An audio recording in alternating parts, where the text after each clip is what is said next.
Okay, so we're going to talk about a feasibility study. This is just kind of a sample template. And I'm going to encourage you all to ask questions as we go along.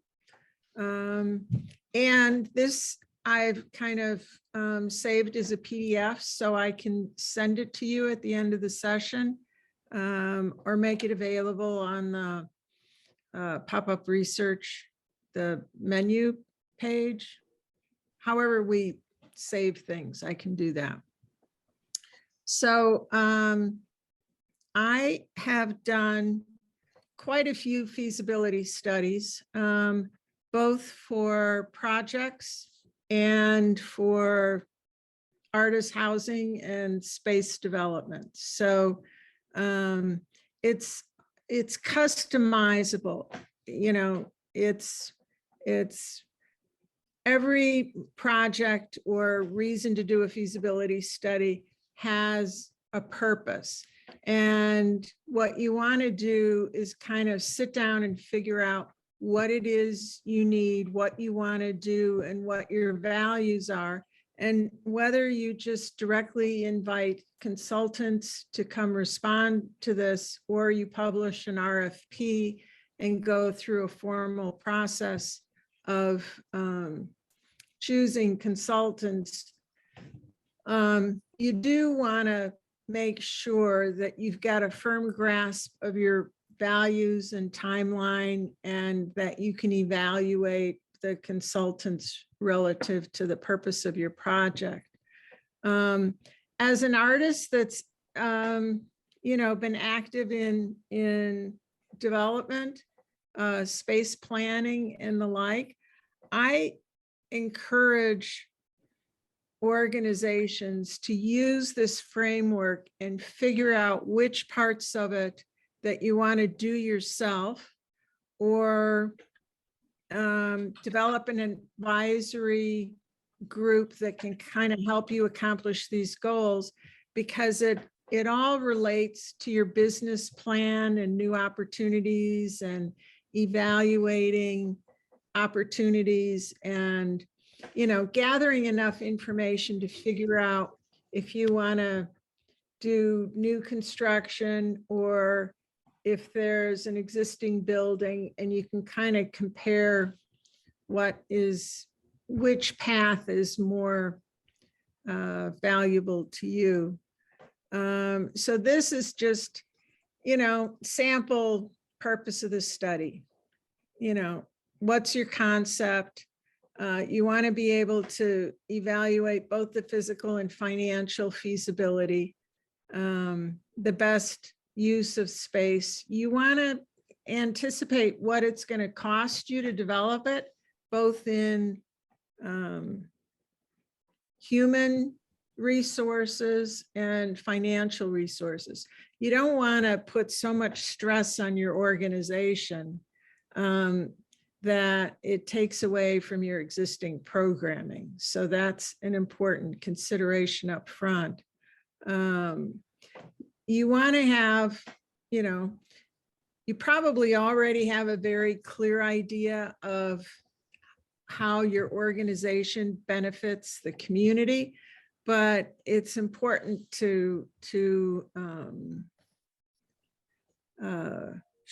of open up that discussion amongst your staff, the board, and advisors. And you want to identify ways that this new building project provides benefits to your programming, that you can expand, you can earn more income, you can hire more staff, you can engage in more contracts locally. So it's important to kind of make concrete all of those aspects of the project. And so the report that you generate out of a feasibility study allows the staff, board members, and advisors to set priorities, and then they have enough information in order to make decisions. And as Shona said, you need a strategic plan with phase steps. You know, it's going to take you 3 years to identify a property and capital campaign, and then 2 years to go through construction. So you can devise as many phases as you need to, just to make the project and the strategic planning process valuable to you. So one of the things that, some of the key questions that you want to ask is, what are your concepts that match the needs of the community? And you also want to identify local leaders that will come be cultural ambassadors, participate as an advisor, and advocate for the project. I found that it was really valuable to recruit an architect who was in the community, knew us, shared our values, had experience in doing renovation projects in industrial buildings, and could be available and answer my questions. I could call him up or send him an email. And he was just very valuable to kind of think through different strategies. So not everything gets written down or recorded, but I just found that having that shorthand advice was very, very valuable in thinking through our project. So part of what you're asking in the feasibility study is, will you have enough revenue to cover the property expenses, and how you're going to how you're going to mount a capital campaign? Are there sufficient resources out there? Who's going to help you access that money? Some of it can come as loans, bonds, and tax credits, market tax credits and the like. And so there are consultants that specialize in putting those financial packages together. And so you want to be able to kind of do a scan of what resources are available, and then what people are nearby who can help you submit those applications. When we were doing affordable housing, well, mixed use. So it was very valuable to us to find a woman with an economic development background who worked for banks, and then she worked as a freelance consultant, and had the professional experience and the respect of the Illinois Housing Development Agency, the City of Chicago, all of the different government agencies, as well as banks. So they knew when she put our application together that it was honest and resourceful, and they gave us the project the respect it deserved, because she was able to put that the money, the analysis together for all of the different financials. And we didn't pay her on spec, we paid her as benchmarks. So it was kind of like, I'll gather the information, she put it together, and she didn't get paid until we were successfully funded by agencies. So you don't want to go broke keeping a bunch of folks kind of feeding your project without delivering any money. And so I know quite a few, actually. There's really good consultants in Chicago that have that capacity and are more than willing to work if they've got the kind of bandwidth available. So you want to identify what are your factors for success, and what are the key organizational or political barriers. You just want to have a real honest look at the organization, at your board, and at the environment that surrounds you, and what do you need to do to build the capacity to kind of negotiate the funding that you have targeted. So I broke this down into phase 1 and phase 2, and the suggested amounts and time frame are kind of, they're not arbitrary, but it's particular to a project that I put together for an organization. So it's just meant to be an example. So a good place to start is to research case studies to establish models for best practice. You find out a lot of information just by calling folks up on the phone and asking about their project, how they funded it, how long did it take, who are the key people that helped it make it happen. I kept running into roadblocks with the Department of Housing in Chicago. And because I found somebody in LA who worked for the Department of Economic Development, and they talked about the issues of artist work live space, they were quite capable to meet just over the phone with their counterpart in Chicago. And it did a world of difference as far as changing their mind about our project. And I'm kind of big on cross-sector services for arts education, artist residencies, and related services. And artists, Project Row Houses in Houston was initiated by Rick Lowe, is kind of an example of where he just recruited artists to kind of pitch in and volunteer and fix up these row houses that everybody else ignored. And what happened over a period of time was it just gelled the interest in the community to found an economic development corporation and build affordable housing adjacent to the site. And so it's a project that happened 20, 30 years ago, but he was very instrumental in orchestrating conversations with the community that just inspired everybody to kind of pitch in and make this work. So I don't think it was intent to create an economic development corporation. It wasn't his intent to manage that, but he was the spark plug that kind of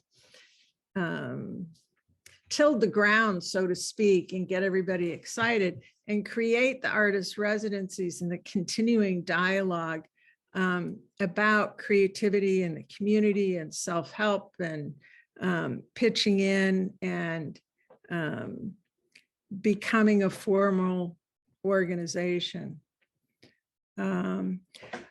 One of the things that I want to recommend in the first phase is to host focus group discussions.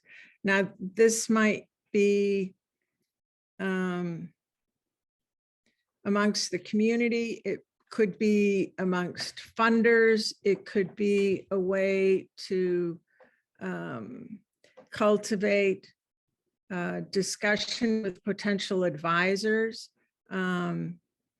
It could, and it's a small group discussion. It's facilitated by probably somebody with marketing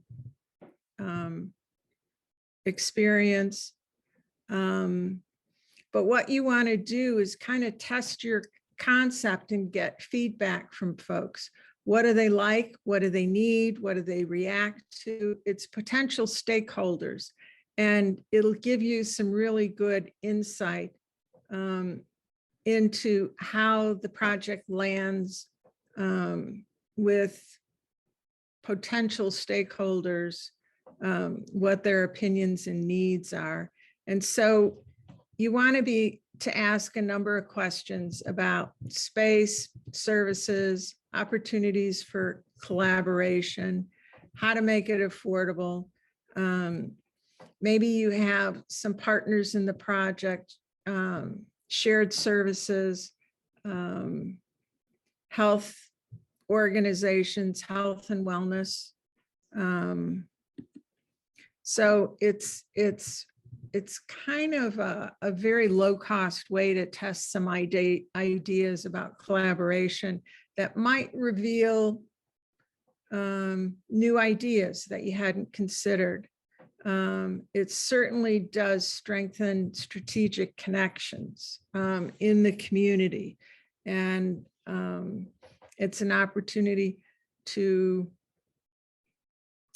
I don't know, create a learning environment and be recognized as a leader within the community, talking about where the community wants to go. So the deliverable from the consultants putting this together is a written report, summarizes all of this information and makes recommendations for next steps. And it also does an environmental scan of resources that might be available. I talked about grants, financing, bond funds from the state. There may be federal funding from Department of Transportation, as well as, well, there's city, state, and federal funding.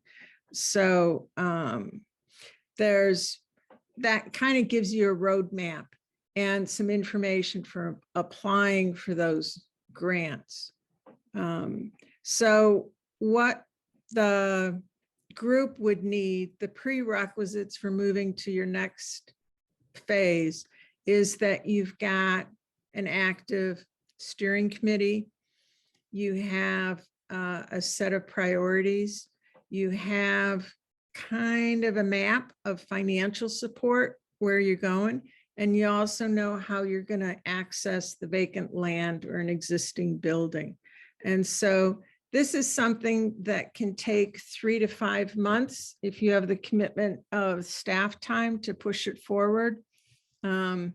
Estimated cost is $35,000, but it really depends on your project. And you know, if you're going to need architectural consultants, kind of real estate consultants, you can get that for free. I don't know that you need to pay for it, but a consulting team would provide you with the expertise that you need to kind of gather all of this information. Phase 2 is doing your strategic planning.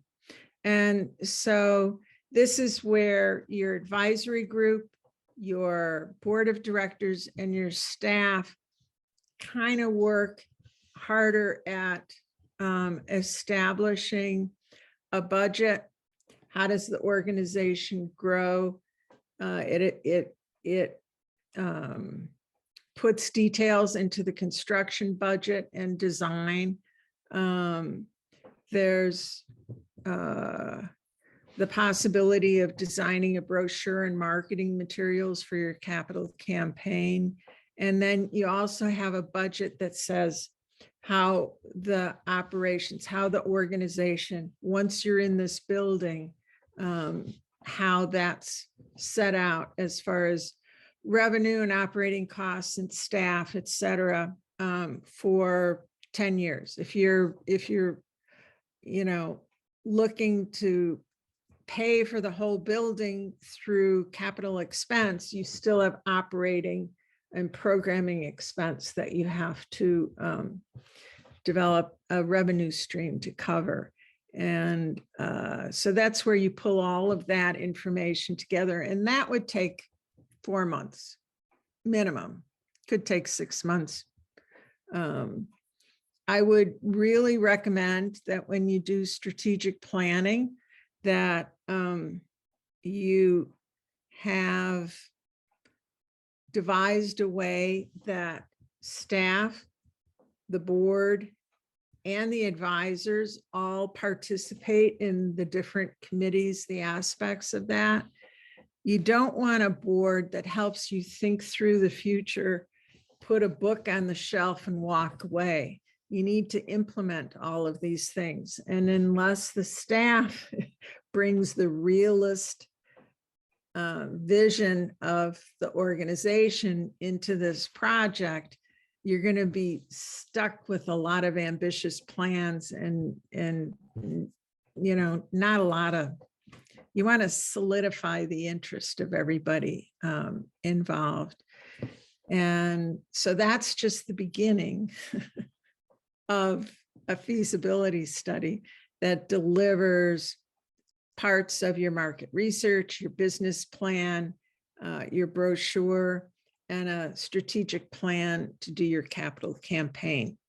So it launches, puts a plan in place, and then the hard work starts. Any questions?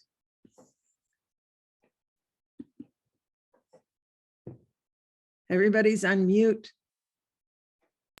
There are some questions in the chat. Oh, okay. I didn't think to look there. Sorry. I can help with that, Laura. Okay, great. So one question is, and just for everyone to know, we are live on Facebook, the Pop-Up Research Station Facebook page. If you are so inclined to share, people can join us or watch later as well. Even if you share now. One question is, what is the hardest part about putting this together? And I'm assuming this meaning a feasibility study. Yeah. And then let me just put I think it's kind of a two-part. And then the second part is, what are the biggest mental barriers from people taking the leap to try and make this happen?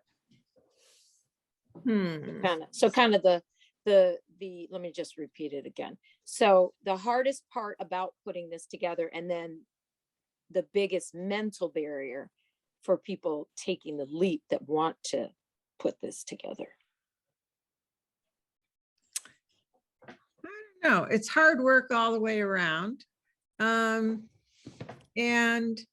I'm kind of the visionary type. So thinking about blue sky, you're up there 30,000 feet above the ground. It's easy for me to imagine what we're trying to do. So to that part, as a visual artist, imagining things, being inspired by space, etc., I find that very easy. But when you get to the logistics of, finding an address and a space and that needs the skills of more detail oriented formal planning, asking questions, writing it down, editing it, etc.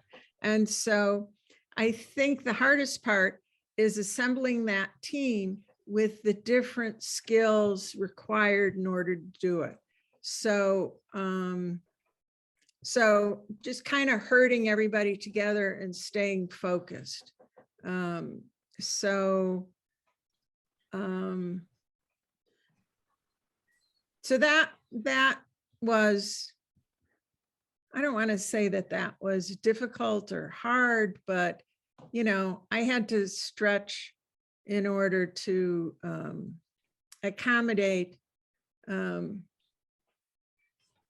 team players with a different way of looking things, and so for me that was hard. having a focus group or laying this all out, testing the concept with folks and kind of trusting that, you know, opinions and constructive criticism was valuable to learn from. That was a good thing to do, to have all of that written up from a third party that validated what we wanted to do. That was a tremendous kind of leap forward. And then we were ready to have a focus group with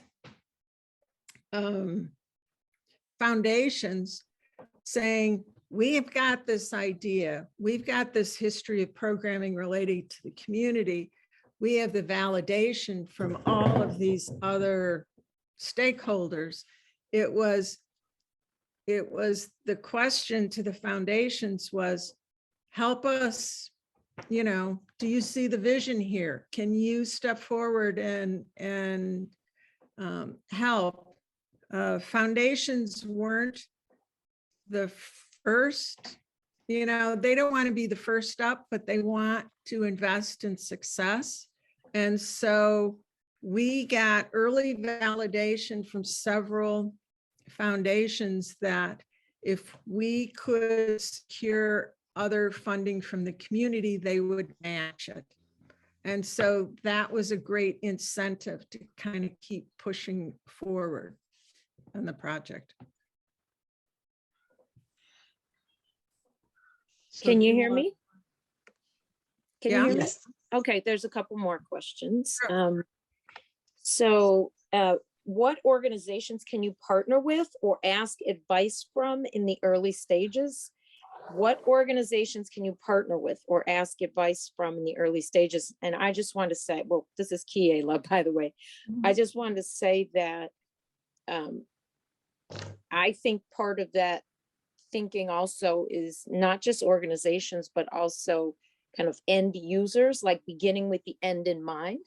And so partnering in the early stages, and Laura obviously can speak to it even stronger, but I know for us with Artists Design the Future, early on, when we very first started connecting, we sat down with a very small, intimate group of artists and creatives to get some feedback around space needs and thinking about what would be most valuable for them. So I think, you know, don't just think organizations, think about who you want to be in the, unless it is organizations, who you want to occupy these spaces as well at the beginning.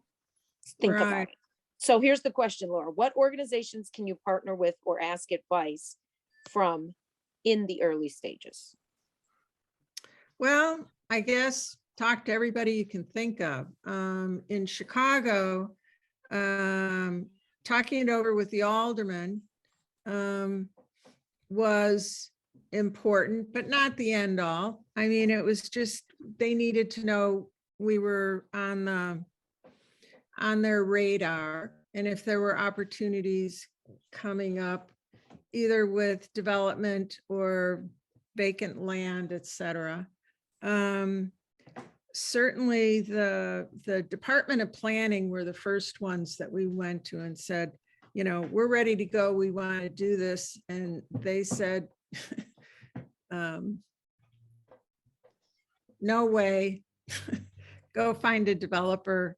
They were dismissive. So we did not have a strong Chamber of Commerce at the time, but later we were able to convince them that they should fund a study that talked about a cultural district and creatives and get a viewpoint from artists as well as the community about how they valued the arts locally and who was threatened and how we might change that. So that was a good partnership for a business marketing mindset to kind of think there's more social aspects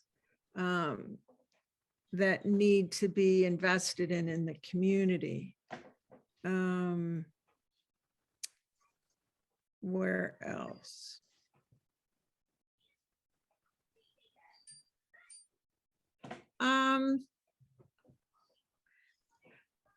What was really valuable in kind of collecting case studies of which reinforced kind of my feeling about how things worked in other cities and interesting partnerships that created new opportunities. Those were really helpful in going to social service agencies or affordable or community development organizations who they like artists, they like the value of arts education, but they kind of didn't have a path directly to kind of incorporate that into their plans. And so by having a discussion where I could present different case studies and, you know, it kind of created new conversations about how this could be possible. So it hadn't occurred to them, it wasn't on their radar screen, but the case study demonstrated kind of, you know, evidence of working relationships that empowered the community in new ways that they hadn't considered. I think this last question that I see kind of builds on that.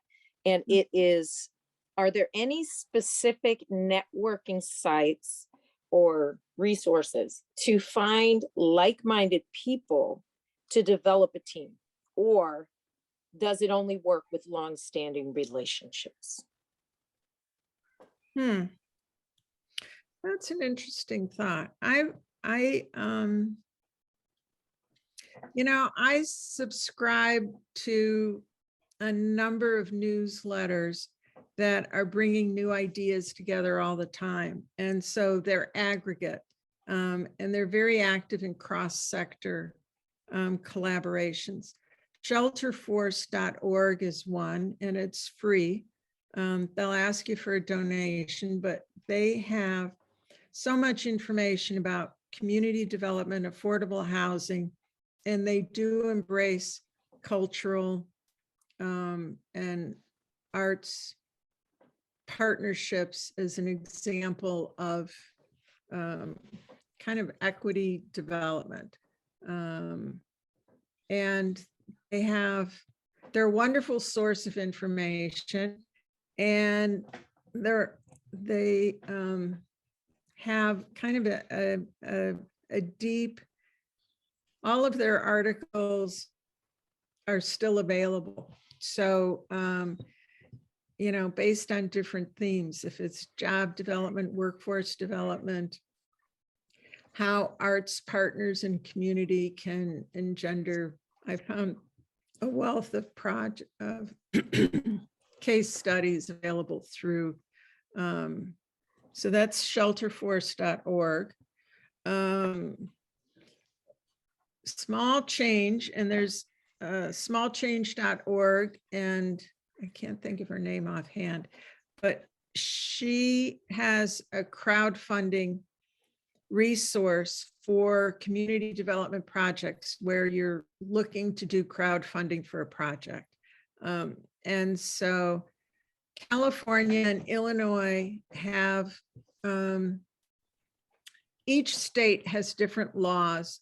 You can't go out there and do crowdfunding for real estate unless you follow strict legal guidelines. And so her, that webpage, Small Change, helps developers put together a easy to understand development package asking for crowdfunding on a national basis. And so it's just really interesting to see how developers put different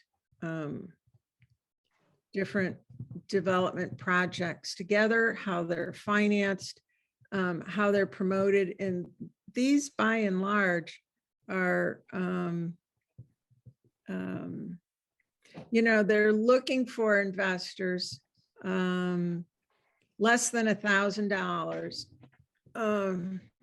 And they're ready to kind of pay back some of that over time. And there's interesting projects there. There was an architect and 3 artists created a project that was either in New Orleans or Florida, might have been Miami, that was workspace for the architects, studio space for the artists, and then a bed and breakfast, like 3 to 5 units of bed and breakfast that helped pay the overhead. It was, you know, sustaining revenue. Everybody had to pay their fair share for the space that they occupied, but it was kind of interesting that through a collaboration of 1 architecture firm and 3 artists, they could come up with a project. So it was interesting to see how much that cost, where their funding was coming from. It was related to tourism and artist residency and the like. So, so And that was, yeah. I love what Small Change is doing, because unlike some investment platforms, real estate and non-real estate alike, in order, like people who have the means to make larger investments, they become accredited investors. And that keeps out kind of the common person who might just have $500 to invest. And Small Change has projects that not only allow non-accredited people to invest and help make impact in communities in a real way, that all of these projects are have some level of community benefit, or multiple levels of community benefit, which does kind of relate to the other part of what we are talking about here in terms of ethical development. And so Small Change really has standards around what types of projects that they even put on there and allow on their platform. Another resource that we didn't kind of cover as far as feasibility study was community land trust as a way to protect the future value of the project. And there's a resource in Oakland, the Permanent Real Estate Cooperative is partner with the Law Center for, I have to look this up to give you the exact address, but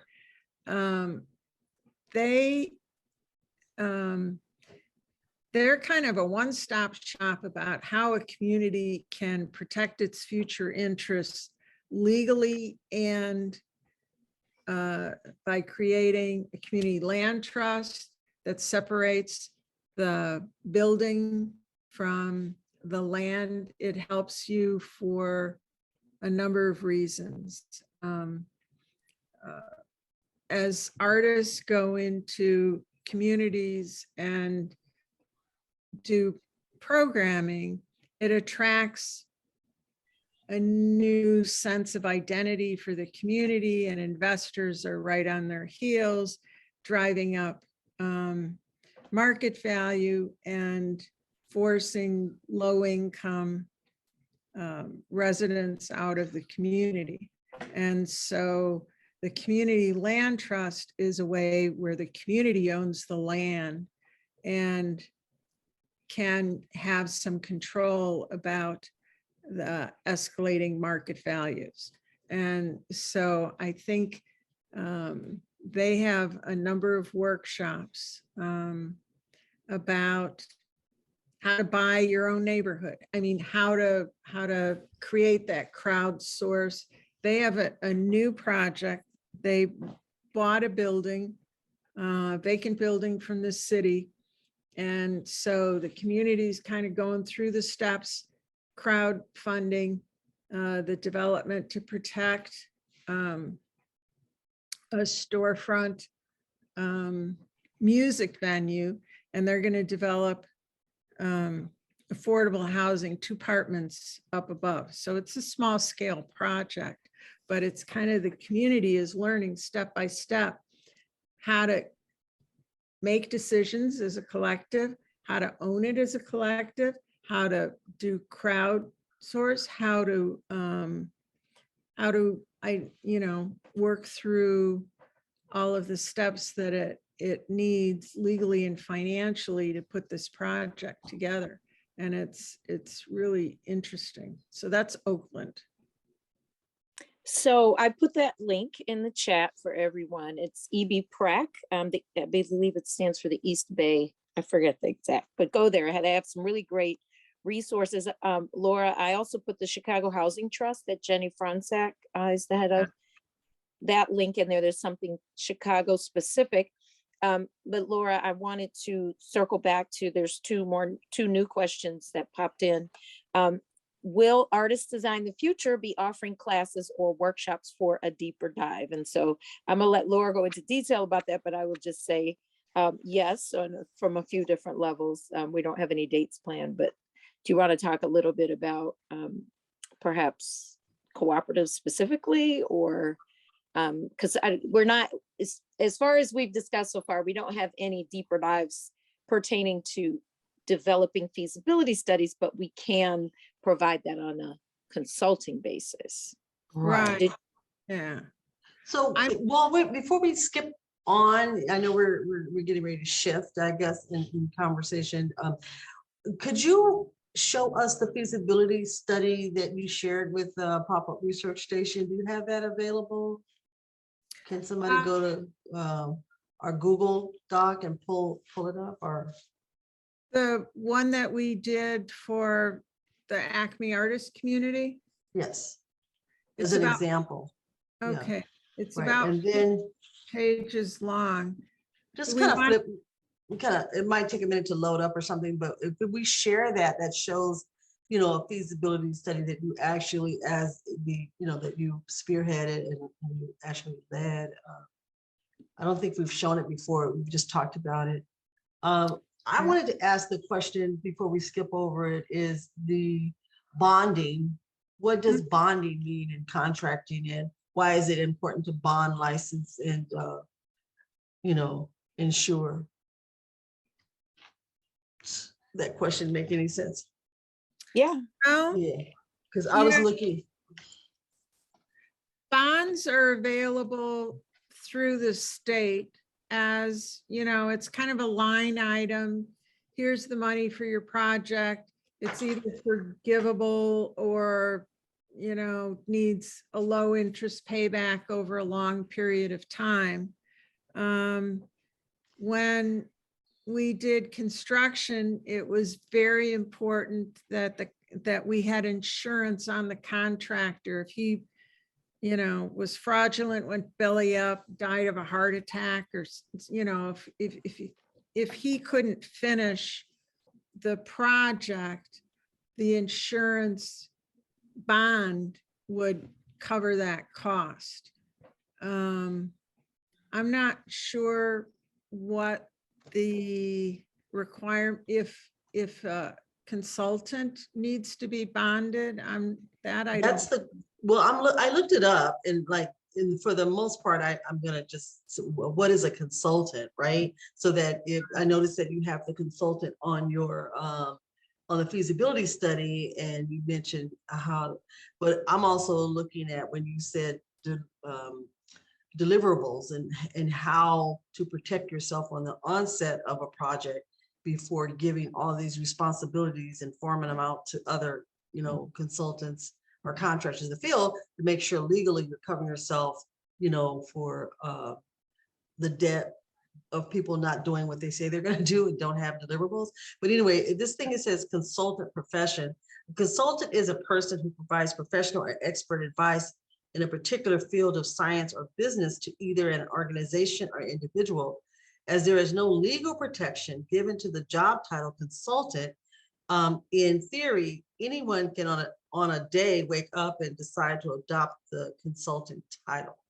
So, I mean, that was just something that, that I was looking at, but under your feasibility outline, what are ways they have shown making sure that everyone that's engaged in the conversation you have a level of trust, but if you're going to contract them, to make sure that they're bondable.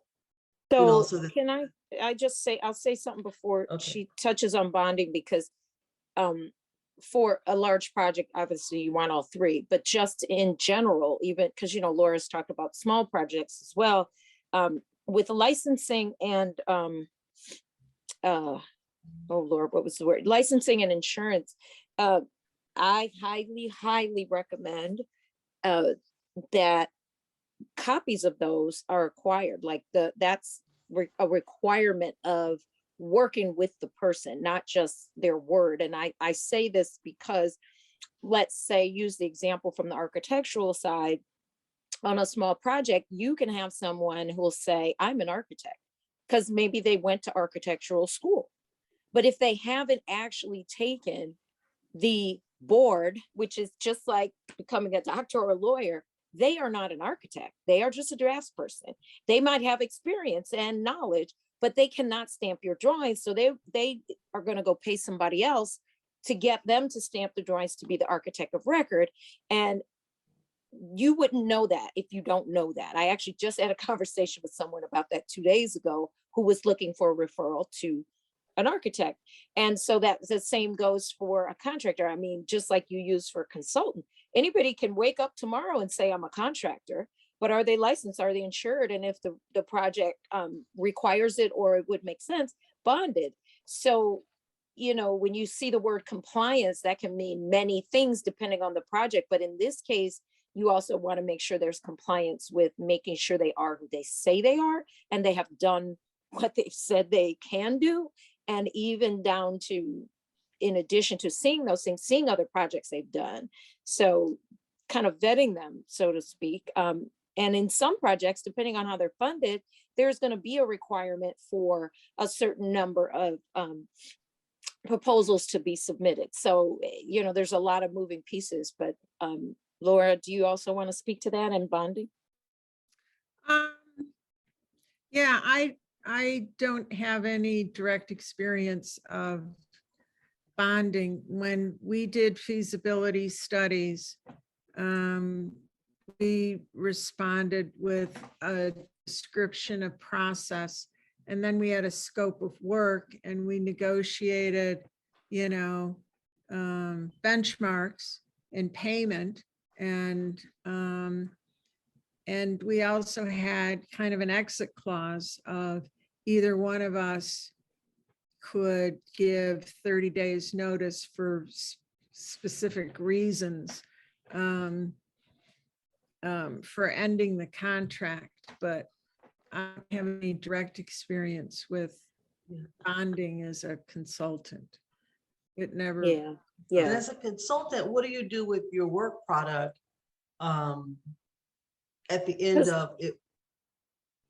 But just keep in mind, bonding, when someone's bonded, it's actually for a physical thing that is being done often. I mean, that's not like absolute, because in the case of, let's say, I don't know if lawyers have to be bonded, but when it comes to development and construction and design and, architecture, bonding relates to, okay, we have funding, we are moving forward, or we're contracted to provide something.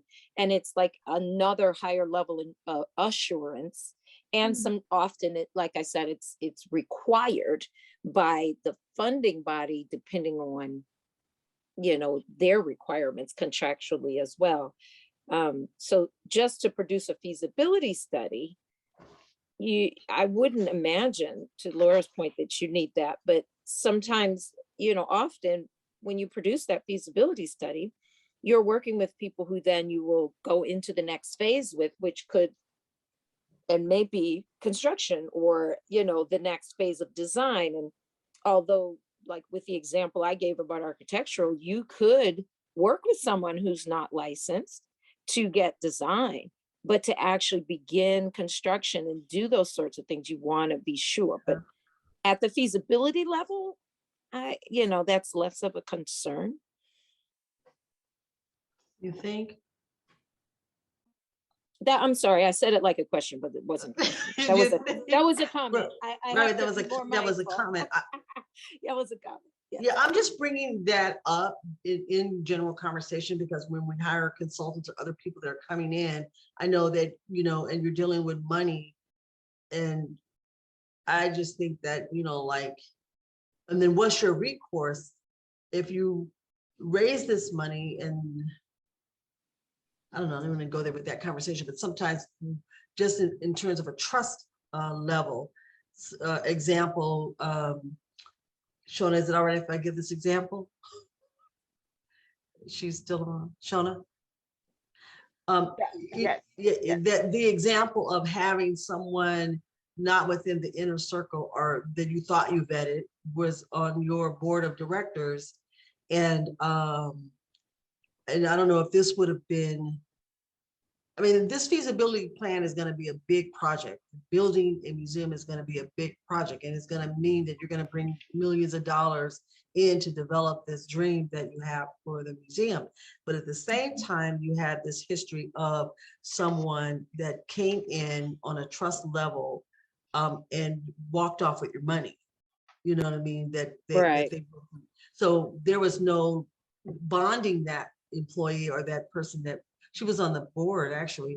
And even when I was on a board there in Sacramento, the board has to take the financial responsibility if something happens with those contracts, and with IRS and all the rest of that, and I know you're dealing with the insurance on that level, but as part of the feasibility study, is this written in? But as you're vetting people and bringing people to the table, it's such a messiness. Well, keep in mind when monies are brought to bear, of a significant size, even, it depends on if the budget can support it. That money shouldn't just be sitting out there. And this isn't like legal advice. This isn't CPA advice, but this is just from, experience, as well as, the small scale. For me, you gotta, money goes into escrow even for the purchase of a single family home.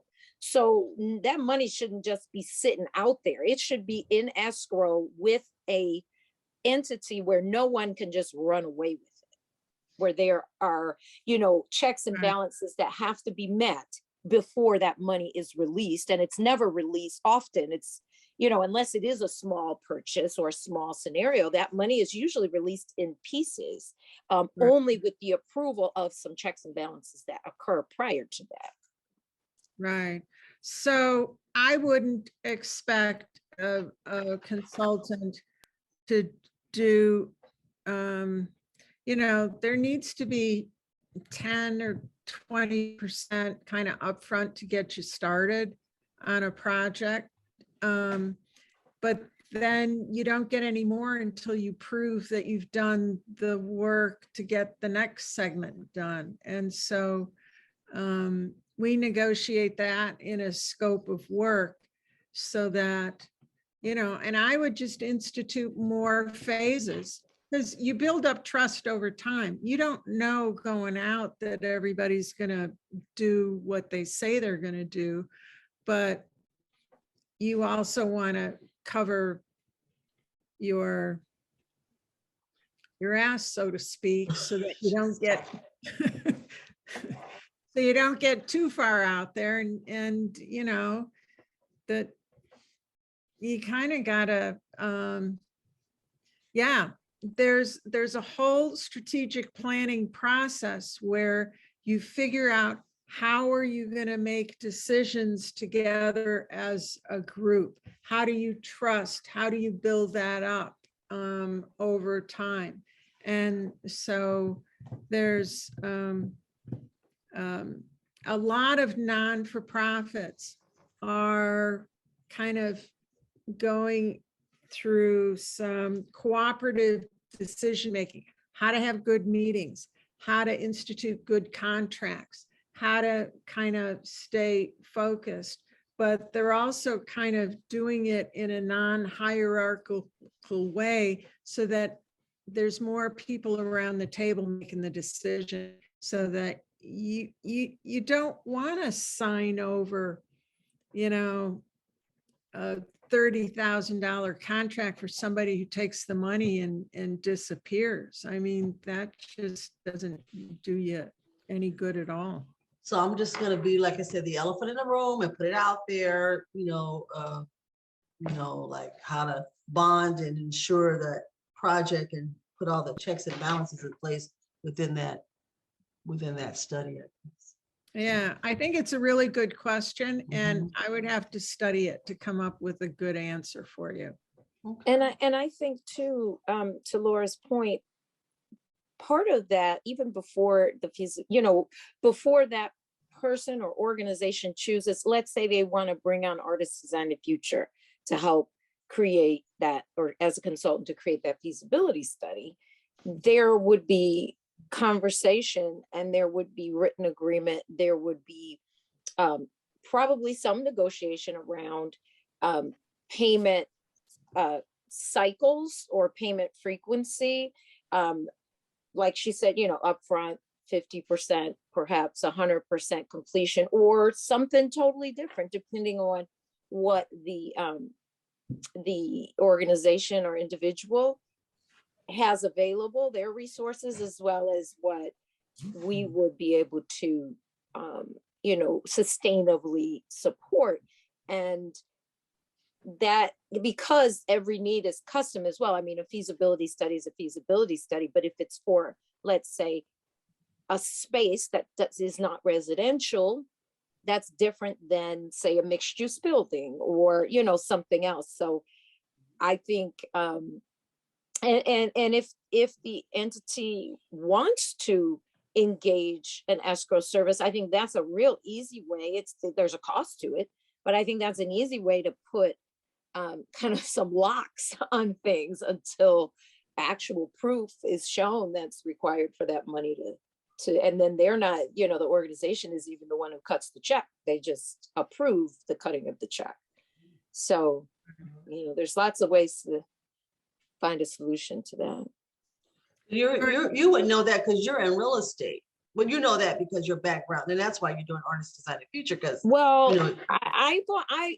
I've done small scale real estate with as a landlord and owning property, but I grew up around architects. I'm licensed architectural family, and I've listened to this all my life. The frustrations of it more so than the joys of it, but just the need to have that sort of compliance factor there, because when you're talking architectural design and construction for major projects, you're talking significant money. So, there has to be some checks and balances and ways that money is controlled, as well as depending on the funding source. If it's governmental, you're going to have even more of that. Let's say, if it's like Chicago Housing Authority, they're not going to cut a check until you comply with the forms they need filled out and the proof they need. And an organization can require that as well. I depending on their capacity.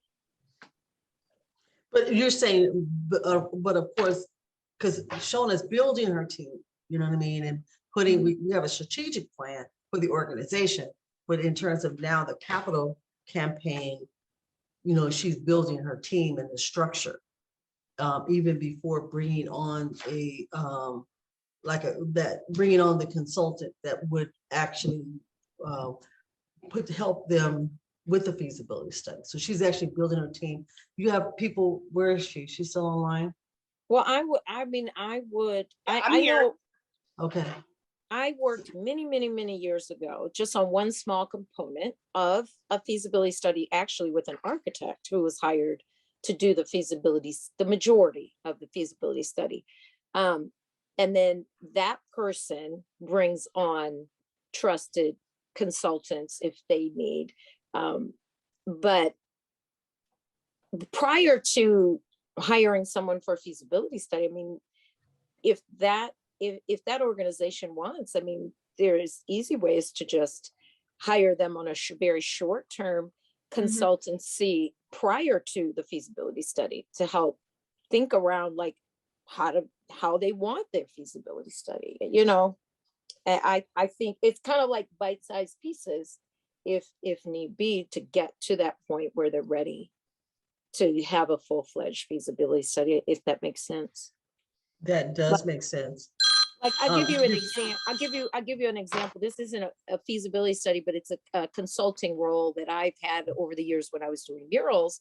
I had a situation where I would provide 2 hours of consulting within a variety of areas of my expertise, and they could engage me for that whole 2 hours or less, but it was a cost of 2 hours, and we could kind of brainstorm. We could, you know, listen and think about what they want to do, see what makes the most sense to move forward with. But it was just a small, finite conversation, brainstorming, and kind of pseudo planning that then gave them enough information to know, yes, we want to move to the next step. Let's have kind of a longer planning process. And then how do we get to the next big step to make the project happen, or that intermediary of, in this case, a feasibility study. So even if there's just kind of small amount of engagement in the beginning, I think it's a valuable kind of learning and knowing what you don't know so that you can proactively plan and not have a bunch of surprises at the end where you're like, wow, I didn't even know to think about this. But I know we're getting close on time. Okay, right. And I think know that's all the questions that were in the chat. And I didn't know if Laura or you all had any wrap up. she has the Acme artist that you can go over, because we only have less than 13 minutes, but you want to go through your feasibility study that's been just sitting here? Sure, so you can see it. Thank you, Kayla. This was a self-directed feasibility study. So we were able to raise $30,000, which covered our costs for producing this. And so we give credit on the first page for our board of directors and for the artists that were part of the organizing committee, who were actually the founding members of the co-op. So our advisory group was legal, financial consultant, a writer who edited our feasibility study, and artists who consulted with us in how to make it affordable.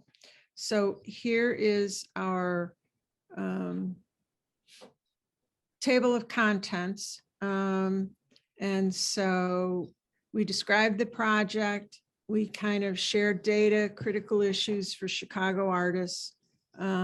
We did a formal study of, I think, 200 artists, gave us feedback on what kind of space they wanted, what they could afford, who owned and who didn't. Greater Westtown is our community, so that's demographics. We included maps. The next logical step was, in our minds, we're a cooperative entity of people who want to do this. We need to find a building and move forward with it. And so this was a picture of our building. And so part of the feasibility study was paying the architect for doing elevation drawings. I did the analysis of the financial pro forma with the help of a financial consultant. And then the summary statement was how the space was used. So we started out with our mission statement. We got support from the National Endowment for the Arts and the Illinois Arts Council. So you want to give them full credit for funding the feasibility study. And so the introduction was kind of pictures of buildings in the area, how artists were constantly being displaced, demonstrating the need and why owning a building as a cooperative was the solution to our need. And so project description, geez, 1, 2, 3 paragraphs. If I were to do it now, it would take probably 4 or 5 pages. Anyway, we kind of claimed the only viable alternative to gentrification was ownership. So we kind of put it out there right up front. That's what we're after. That's what. So we gave a bit of a history here about other planning studies that reinforced where we were going. The business of art space. This is a summary of the survey. So we asked probably about 50 questions and asking, artists what they needed. I'm sorry, Atticus is away. We, part of our market research and positioning was educating the larger community about the value of artists and that we weren't benefiting from gentrification, and we in fact represented the diversity of the community, and that this was a progressive and smart investment. About Greater Westtown, there's our map. There's our history of the community, where it was going. And at this point, we did have a building, and because we already had our 30 artists organized as a co-op, we got a loan to buy the building, and we needed, as owners of the building, to get it rezoned and to do our construction drawings and get that approved by the city. So that in fact took 4 years to accomplish, simply because there was a building boom going on in Chicago. The department that reviewed construction permits was not yet computerized, and it took forever. So again, it's just an argument why this was a logical next step, key obstacles, and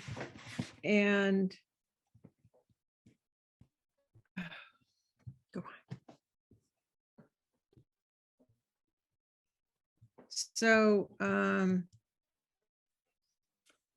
we gave credit to groups that helped us in this process, lending us money, the value of the National Co-op Association. We had basic floor plans, how we were going to deliver 25 units in this 2-story building. This is the elevation drawing. Nowadays, you really need to spend some money on flashy illustrations of buildings in order to attract attention. So we did this 22 years ago. So I would say this is a bare bones feasibility study for a $3.5 million project that was financed primarily by the mortgages that artists secured, but we were able to develop this space for, here's our initial pro forma, which is 1.8 million. It actually cost 3.5. So a financial pro forma for us was kind of a work in process. So the initial floor plans, we put it out for bid, and it came in at almost twice what we expected, but we ended up developing the units for $130,000 per unit. So we eliminated all the costs that make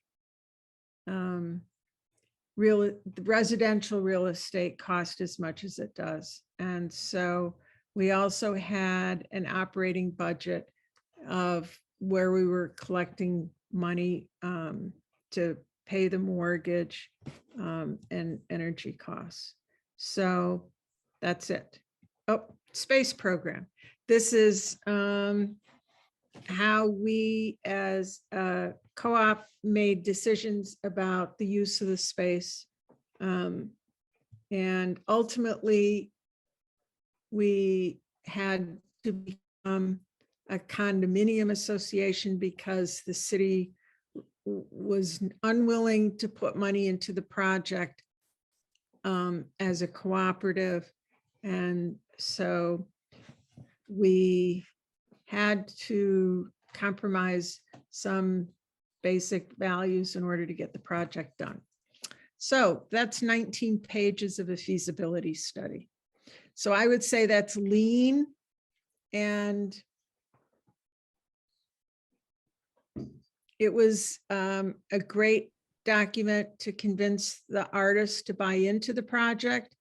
It was sufficient for the Community Loan Fund to lend us $280,000 to buy the building. They got paid back when the construction loan was funded. So I don't think I would do the project like, I would do it differently, learning what we learned how to do this, but the feasibility study gets you on the path. Yes. Thank you. Beautiful, beautiful. So Yeah, thank you. This is part Yeah. where we need to have this, of course, it's archived, but make it more of a living document by sharing it the way you did, Laura. So. yeah, thank well, you. there was a request to share how to get in touch with us. So I'm Kiela Smith Upton, and that was Laura Weathered. You just heard we're the co-founders of Artists Design the Future. You can email us at artistsdesignthefuture@gmail.com, or you can reach out to us on Facebook with Artists Design the Future. We have a Facebook page there as well, and there's a website coming. Thanks. Back to closing.